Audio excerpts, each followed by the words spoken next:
केसरिया तेरा इश्क है पिया।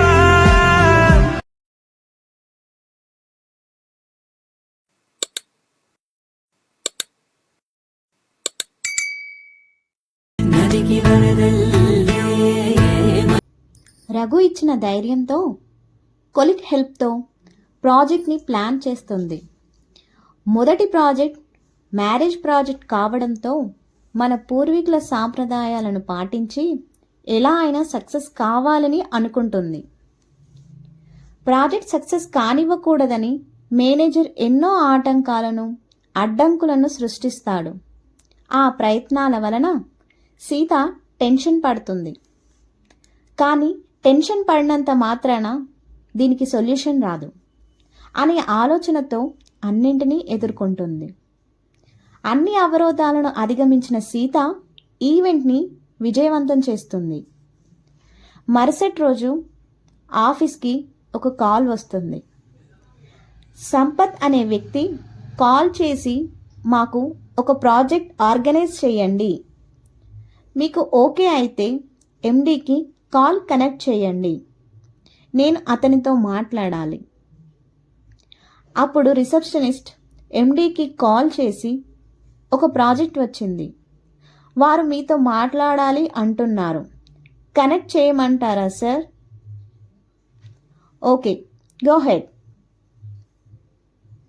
హలో మిస్టర్ సంపత్, చెప్పండి.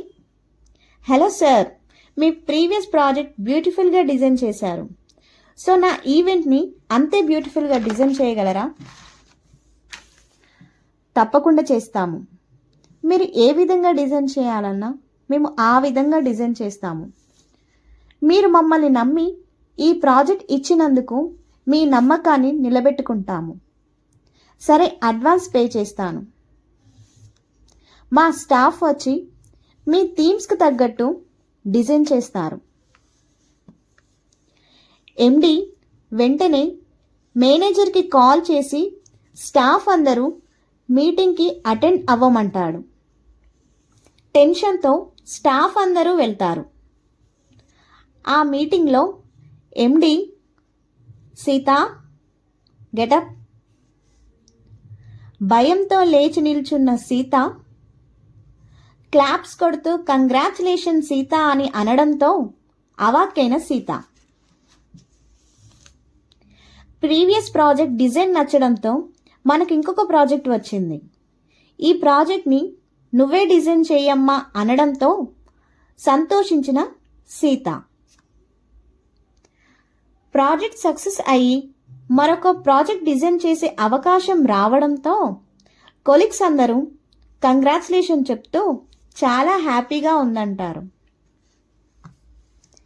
ఆఫీస్లో అందరూ కంగ్రాచులేషన్ చెప్తుంటే సీత కళ్ళల్లో ఏదో సాధించాననే గర్వం కనిపిస్తుంది.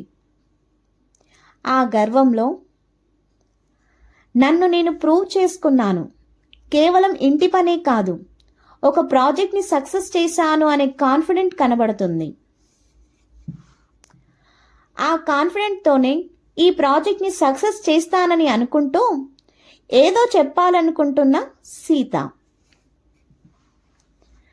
మరి సీత ఏం చెప్పాలనుకుంటుందో తెలుసుకోవాలంటే నెక్స్ట్ వీడియోలో చూడండి.